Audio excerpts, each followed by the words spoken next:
सेठ जी का माथा ठनका। तो ये सारा खेल किसी और का है? उन्होंने चुपचाप गांव के दो समझदार युवकों, कमल और सुरेश को बुलाया और योजना बनाई। रात को सेठ जी और दोनों युवक पीछा करते हुए चोरों को गांव के बाहर जंगल की तरफ जाते हुए देखे।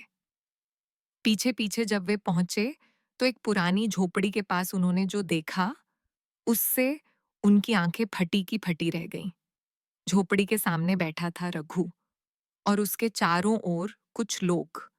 रघु सबको खाना खिला रहा था, हंसते हुए, सादगी से, जैसे उसे दुनिया की कोई परवाह ही नहीं। कमल फुसफुसाया। ये तो भगवान का आदमी लगता है। सेठ जी आगे बढ़े। रघु ने उन्हें देखा और रघु ने सेठ जी को नमस्कार किया। सेठ जी बोले। तू भागा क्यों रघु? रघु बोला। सेठ जी, मैं भागा नहीं। मैं उन लोगों के लिए गया जिन्हें कोई नहीं देखता।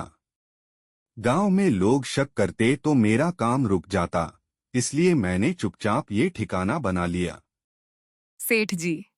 तू चोर नहीं, तू तो फरिश्ता है रघु। और अब तू गांव लौटेगा, सम्मान के साथ। रघु ने मुस्कुराकर कहा। अगर लौटूंगा तो मेरे साथ ये सब भी चलेंगे। ये मेरा परिवार है। सेठ जी ने गांव के मुखिया और सभी समझदार लोगों को बुलाया। गांव के चौपाल में हवा कुछ तनावपूर्ण थी। सबकी नजरें रघु पर टिकी थीं, जो अब खुले तौर पर गांव वालों के सामने था। सेठ जी ने गंभीर स्वर में कहा। यहां चोरी की जो घटनाएं हुई हैं, उनका सच सामने आना चाहिए। रघु पर जो आरोप लगे, वे गलत हैं। मैंने खुद देखा है कि वह गरीबों की सेवा कर रहा है, न कि चोरी। कुछ कहने लगे, पर चोरी हुई तो है और सबका नुकसान हुआ है। कमल और सुरेश ने पूरी घटना विस्तार से बताई और 3 अजनबी युवकों के बारे में जानकारी दी, जो चोरी के असली मास्टरमाइंड निकले। मुखिया बोले। तो असली चोर कौन है? क्या हमारे बीच छुपे हुए हैं? सेठ जी ने सुझाव दिया कि तीनों युवकों को पकड़कर पंचायत में पेश किया जाए। अगले दिन तीनों अजनबी युवक गांव के चौपाल में लाए गए। वे घबराए हुए थे, लेकिन उनकी चालाकी दिख रही थी। मुखिया ने कहा। सच्चाई के सामने सब झुका करते हैं। चोरी की हर वारदात का पुरावा मौजूद है और यह युवक ही दोषी पाए गए। तीनों ने सफाई देने की कोशिश की, पर गांव वालों के सबूत और गवाहों के सामने झूठ जल्दी पकड़ा गया। फैसला सुनाते हुए मुखिया ने कहा। रघु निर्दोष है। उसे तुरंत गांव में सम्मान के साथ बहाल किया जाए और ये युवक जो हमारे गांव के शांति भंग करने आए थे, उन्हें दंडित किया जाएगा। सेठ जी ने रघु से कहा। अब तू खुलकर गांव की सेवा कर और लोगों के दिलों में अपने लिए जगह बना। रघु ने विनम्रता से कहा। सेठ जी, आपका विश्वास ही मेरी सबसे बड़ी दौलत है। पंचायत के फैसले के बाद गांव में शांति लौट आई थी। रघु की सच्चाई सबके सामने आई और उसका सम्मान बढ़ गया। लेकिन कुछ लोगों के दिलों में अभी भी कड़वाहट और शक बाकी था, विशेषकर उन कुछ ग्रामीणों में जो जो सेठ जी की प्रगति और रघु की बढ़ती लोकप्रियता से जलते थे। उनमें से एक था चौधरी ठाकुर, जो गांव के पुराने जमींदारों में से एक था और अपनी पकड़ खोते देख चिंतित था। चौधरी ठाकुर ने अपने कुछ समर्थकों को इकट्ठा किया और फुसफुसाते हुए कहा। देखो, ये रघु और सेठ जी हमारी पुरानी व्यवस्था को बदल रहे हैं। अगर हमने अभी ध्यान न दिया तो हम सब बेइज्जत हो जाएंगे। उनका इरादा था गांव में अफवाह फैलाकर रघु को फिर से बदनाम करना। कुछ ही दिनों में गांव में फिर से छोटी-छोटी बातों को लेकर चर्चाएं शुरू हो गईं। रघु पर जो ध्यान दिया गया, वो सब दिखावा है। कहीं ये फिर से कोई चाल तो नहीं चल रहा? रघु को ये सब सुनाई दिया। उसने सेठ जी से मिलने का निश्चय किया। सेठ जी ने समझाया। रघु, कभी कभी जब बदलाव आता है तो विरोध भी आता है। ये लड़ाई भी तुम्हारे चरित्र को और मजबूत बनाएगी। रघु ने ठान लिया कि वह गांव वालों का विश्वास जीतने के लिए और भी मेहनत करेगा। रघु ने गांव के बुजुर्गों और बच्चों की मदद के लिए एक सामूहिक योजना बनाई। गांव में स्वच्छता अभियान और स्कूल की मरम्मत। गांव के कई लोग धीरे धीरे रघु के साथ जुड़ने लगे। कुछ लोगों का दिल पिघला, पर कुछ अभी भी झिझक रहे थे। इसी बीच चौधरी ठाकुर ने गांव के बाहर से बाहरी गुंडों को बुलाकर कुछ गुंडागर्दी बढ़ाई, जिससे गांव का माहौल फिर तनावपूर्ण हो गया। सेठ जी और रघु ने मिलकर इन गुंडों का सामना किया। उन्होंने गांव वालों को एकजुट किया और इस खतरे का डटकर मुकाबला किया। गांव में अब नए उत्साह की लहर दौड़ गई थी। रघु और सेठ जी की दोस्ती गहरी होती जा रही थी। दोनों एक दूसरे की सोच को समझने लगे थे और गांव के लिए बड़े सपने देखने लगे थे। एक दिन सेठ जी ने रघु से कहा, रघु, अब जब गांव का भरोसा तुम्हारे साथ है, तो हमें कुछ बड़ा करना होगा, ऐसा कुछ जिससे गांव के लोग लंबे समय तक खुशहाल रहें। रघु ने उत्साह से जवाब दिया। सेठ जी, मैं भी यही सोच रहा था। अगर हम गांव में एक बड़ा कुआं खोद दें, तो बच्चों और बुजुर्गों को पानी की कोई कमी नहीं होगी। सेठ जी ने मुस्कुराते हुए कहा, बहुत बढ़िया। साथ मिलकर योजना बनाते हैं और सभी की मदद से इस काम को पूरा करेंगे। दोनों ने गांव के सबसे सक्षम लोगों को इकट्ठा किया और एक बैठक बुलाई। सेठ जी ने बताया, हमें न सिर्फ पानी की व्यवस्था ठीक करनी है, बल्कि स्कूल, सड़क और स्वास्थ्य सुविधाओं को भी बेहतर बनाना होगा। रघु ने कहा। रघु ने कहा, मैं गांव के गरीबों को भी जोड़ना चाहता हूं, ताकि सबको बराबर का लाभ मिले। गांव वालों ने भी उत्साह दिखाया। कुछ तो सीधे तौर पर काम में जुट गए, तो कुछ ने दान देना शुरू किया। ये एक नई शुरुआत थी, जो सेठ जी और रघु के नेतृत्व में थी।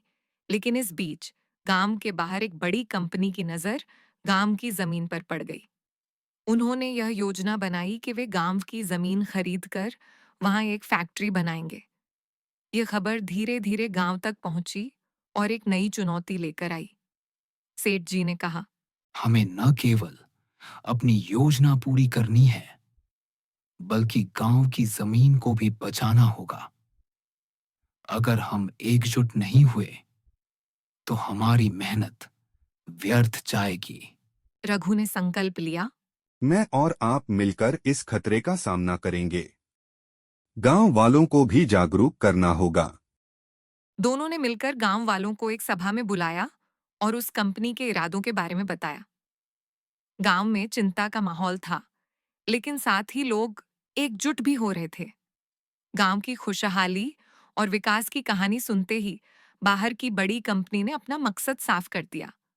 रामपुर की जमीन पर फैक्ट्री बनाकर वहां से भारी मुनाफा कमाना। कंपनी के मैनेजर ने गांव के कुछ प्रभावशाली लोगों से संपर्क किया, खासकर चौधरी ठाकुर से, जो अब फिर से पुरानी ताकतें जुटा रहा था। चौधरी ठाकुर ने कहा, देखो, ये मौका हमें छूटना नहीं चाहिए। मैं कंपनी वालों से बात करता हूं और तुम लोग गांव वालों को दबाव में रखो। जमीन बेचनी पड़ेगी। कंपनी के लोग लालच और धमकी दोनों का सहारा लेने लगे। कुछ गांव वाले भी अपने स्वार्थ के चलते कंपनी के पक्ष में हो गए। सेठ जी और रघु को यह सब पता चला तो वे चिंतित हो गए। सेठ जी ने कहा, हमारे गांव की जमीन सिर्फ धरोहर नहीं, बल्कि हमारी पहचान है। इसे बचाना हमारी जिम्मेदारी है। रघु ने जोश के साथ कहा। हमें सबको साथ लेकर इस खतरे का मुकाबला करना होगा। उन्होंने गांव में एक बड़ी सभा बुलाई। गांव वाले दो भागों में बंट गए, एक जो जमीन बेचने के पक्ष में थे और दूसरा जो इसे बचाने के लिए एकजुट थे। सभा में गर्मागर्म बहस हुई। कुछ बूढ़े समझदार बोले, अगर हम जमीन बेच देंगे तो हमारी पीढ़ियां क्या पाएंगी? सेठ जी ने अपने बड़े जुबानी अंदाज में कहा, जमीन नहीं, अपने संस्कार और एकता को बचाओ। विकास तभी सच्चा होता है जब गांव के लोग खुशहाल हों, न कि कुछ लोगों के फायदे के लिए। रघु ने सभी से कहा, हमारे पूर्वजों ने इस धरती को संभाला है, हमें भी इसे संभालना होगा। लेकिन चौधरी ठाकुर और कंपनी के दबाव ने गांव में दरार डाल दी। कई लोग अब असमंजस में थे। सेठ जी और रघु ने तय किया कि वे बाहरी कंपनी से लड़ने के लिए कानूनी रास्ता अपनाएंगे और साथ ही गांव वालों को जागरूक करेंगे। सेठ जी और रघु ने गांव के हर कोने में जाकर लोगों से मुलाकात की। उन्होंने समझाया कि बाहरी ताकतों का मकसद सिर्फ जमीन हथियाना है, जो गांव की खुशहाली और संस्कृति दोनों के लिए खतरा है। धीरे धीरे लोगों के दिलों में एकता की लौ जलने लगी। रघु ने युवाओं को जुटाया और उन्हें संगठित किया। उन्होंने गांव की महिलाओं को भी इस लड़ाई में शामिल किया ताकि सब मिलकर मजबूत हों। सेठ जी ने कानूनी मदद के लिए शहर के एक बड़े वकील से संपर्क किया। गांव के स्कूल में एक बैठक रखी गई जहां हर वर्ग के लोगों ने अपनी राय व्यक्त की। सेठ जी ने कहा, हम सब मिलकर अपनी जमीन और अपनी आजादी के लिए लड़ेंगे। यह लड़ाई सिर्फ जमीन की नहीं, बल्कि हमारे आत्मसम्मान की है।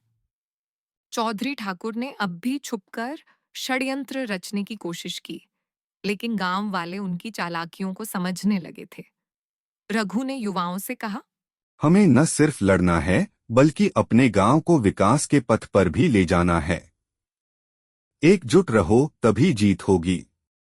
गांव में जोश और उम्मीद का माहौल था। सब लोग अपनी अपनी जगह से जुट गए, कुछ कानून के लिए, कुछ संवाद के लिए और कुछ सामाजिक कार्यक्रमों के लिए। गांव की लड़ाई अब चरम पर थी। सेठ जी और रघु के नेतृत्व में गांव वाले अपने अधिकारों के लिए डट गए थे, लेकिन इस संघर्ष में उन्हें कई तरह की चुनौतियों और कष्टों का सामना करना पड़ा। रघु की छोटी बहन की तबीयत अचानक बिगड़ गई। गांव में इलाज की सुविधा न होने के कारण उसे शहर ले जाना पड़ा। रघु को अपनी जिम्मेदारियों के बीच एक परिवार के सदस्य की देखभाल भी करनी थी। फिर भी उसने हार नहीं मानी। चौधरी ठाकुर ने गांव में अफवाहें फैलाईं कि सेठ जी और रघु के कारण गांव के कई लोग आर्थिक नुकसान में हैं। इससे कुछ गांव वाले हिचकिचाने लगे, लेकिन सेठ जी ने पंचायत बुलाई और पूरी सच्चाई सामने रखी। यह लड़ाई हमारे भविष्य की है। जो थोड़ा नुकसान हुआ है वह अस्थाई है। अंततः हमें विजय ही मिलेगी। रघु ने गांव वालों के बीच जाकर काम किया। स्वच्छता, स्कूल की मरम्मत और खेती में मदद। उन्होंने सबको समझाया कि त्याग और मेहनत ही सफलतापूर्वक जीत दिला सकती है। इस बीच गांव की एक वृद्ध महिला, जो गांव के पुराने संस्कारों की ध्वजा थामे हुए थी, ने सबको आशीर्वाद दिया। सच्चाई की राह कठिन होती है, लेकिन जो इस पर चलता है वह इतिहास रचता है। कठिन संघर्ष और अनगिनत त्यागों के बाद गांव की एकता और हिम्मत ने जीत हासिल की। कानूनी लड़ाई में सेठ जी के वकील ने ताकतवर बहस की और कंपनी को गांव की जमीन हथियाने से रोक दिया। गांव के बाहर जमा दबंग और बाहरी लोगों को हटाया गया। चौधरी ठाकुर और उसके समर्थक भी अब मजबूर होकर हार मानने लगे। गांव में फिर से शांति और खुशी का माहौल छा गया। लोग एक दूसरे से हाथ मिलाने लगे और नए भविष्य की उम्मीद जगने लगी। सेठ जी ने गांव के हर परिवार के सामने कहा, यह जीत हमारी मेहनत, हमारी एकता और हमारी सच्चाई की जीत है। यह गांव अब फिर से खुशहाल होगा। रघु ने बच्चों और बुजुर्गों को देखकर मुस्कुराते हुए कहा, हमने मिलकर वो सपना सच किया जो कई सालों से अधूरा था। गांव में विकास की नई परियोजनाएं शुरू हुईं। स्कूल की मरम्मत, सड़क की पक्की ईंटें, पानी की बेहतर व्यवस्था। सबके दिलों में विश्वास और आशा का दीपक जल उठा था। वर्षों की कठिनाइयों, संघर्षों और त्यागों के बाद रामपुर गांव ने एक नए युग का स्वागत किया। सेठ जी और रघु के अथक प्रयासों से गांव में खुशहाली लौट आई थी। गांव के बच्चे अब स्कूल जाते थे, बुजुर्गों को बेहतर सुविधाएं मिली थीं और खेतों में हरियाली लहराने लगी थी। गांव में पानी की किल्लत खत्म हो गई और सड़कें पक्की हो गईं। सेठ जी ने गांव के युवाओं को एक नया संदेश दिया। अब आपकी बारी है। जो हमने आजादी और विकास के लिए किया, उसे बनाए रखना और आगे बढ़ाना आपकी जिम्मेदारी है। रघु ने मुस्कुराकर कहा। हमने मिलकर वो सपना सच किया जो कई सालों से अधूरा था। अंतिम संदेश। सच्ची दोस्ती, एकता और मेहनत से हर गांव, हर समाज तरक्की कर सकता है। कठिनाइयों के बाद आता है नया सवेरा, जो उज्जवल भविष्य की गारंटी देता है। अगर आपको हमारी वीडियो पसंद आई हो, तो कृपया हमारे चैनल को सब्सक्राइब जरूर करें, जिससे हमें ऐसी और वीडियो बनाने की प्रेरणा मिलती रहे। धन्यवाद।